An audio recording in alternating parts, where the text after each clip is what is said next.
Today I'm going to be showing you how to remove a carburetor on a Yamaha Moto 4. This carburetor needs taken off, rebuilt, and cleaned up really well. This four-wheeler is not starting, it's not idling, it's running rough at high RPM. So we're going to take this carburetor off, we're going to clean it and rebuild. I'm going to show you every step of the way. So the first thing you're going to want to do is turn this fuel off. So you want to turn that knob in the horizontal position.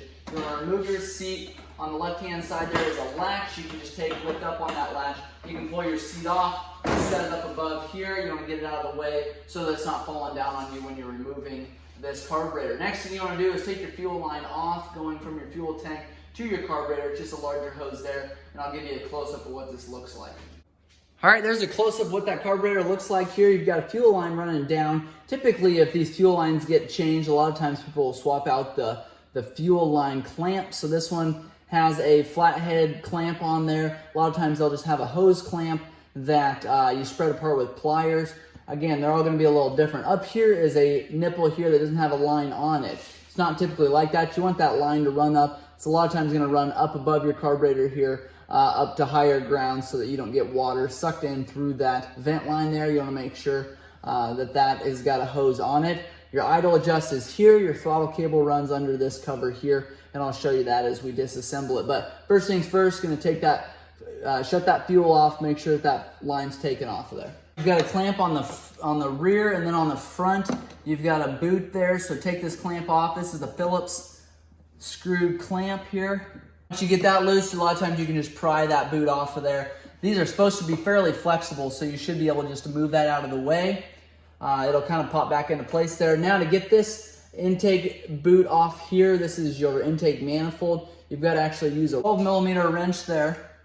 Go ahead and loosen up these clamps. Be careful when you do this that you don't get into, that you don't twist too hard and ruin this intake manifold here. They're a rubber manifold. They've got metal coming in from each side, but in the middle there, it's completely rubber. And if you twist too hard on that carburetor or on this nut here, you will break that boot, and they are very, very expensive. Some of these models are completely discontinued. So you've got a bolt on either side.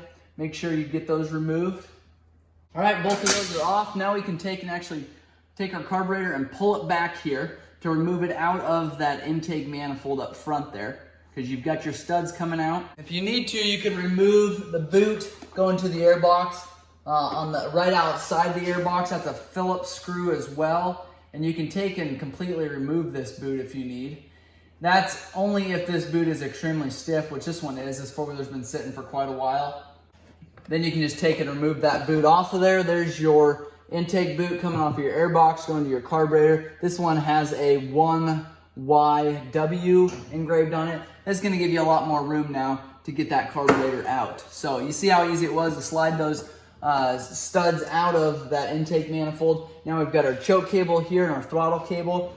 Our throttle cable, we've got 6 Phillips screws holding that throttle cable on there. Sometimes these are rounded off. You want to make sure you've got a good hold on there. These don't actually have to be extremely tight. All right, now this cover can pull off of there. Just pull it straight off. And there is your throttle cable coming down here. I'll remove this fuel line so you can see a little bit better. Okay, you've got your throttle line coming in here, and what I'm going to do is take and pull that butterfly up. I'm going to take that throttle cable, turn it into that groove there, and slide it out. You're going to have a little brass fitting that's going to slide out as well, and then your throttle cable is going to be disconnected. Now you've got your cable that runs in up here. It's going to be a little bit hard for you to see that from that angle there, but you're going to have to now take and loosen this throttle cable up completely. This cable will actually just slide out. This top tube here stays on the carburetor.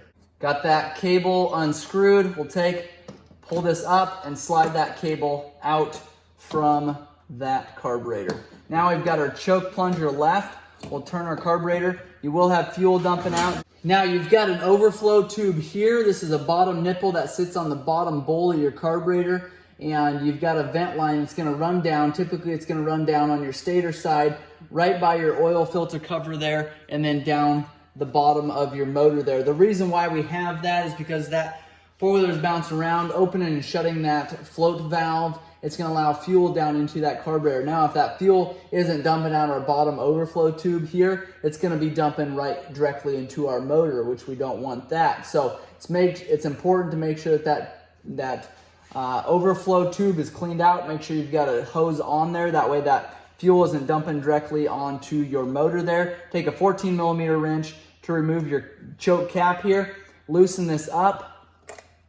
And then take and completely unthread this cap here. A lot of times these caps are plastic and you can actually cross thread them very, very easily. I'm happy to see what looks like maybe a brass cap on here. A little bit stronger cap there. And then underneath there, you've got your plunger. You also have your spring underneath there. I'll show you how to remove that.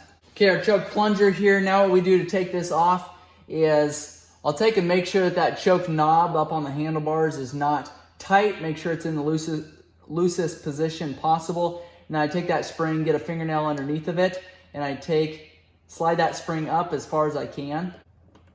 Slide it off that plunger, and then that's going to allow that cable to slip out of that plunger groove there. Now we're going to have our spring that's going to pop out of that cap, and then we're going to have our cap, and that's going to come off of that carburetor there. You just take and pull that off. So that's the cap to our plunger assembly there, our choke assembly. Now we're going to take that carburetor apart, completely disassemble it, clean it up, rebuild it, replace the parts that need replaced, and I'll walk you through that process. If you guys have questions or comments, make sure and leave those below. I appreciate you guys watching. If the video has been helpful, make sure you like, subscribe, share with anybody that you think will find this helpful. I appreciate any support I can get from you guys. Thanks a lot.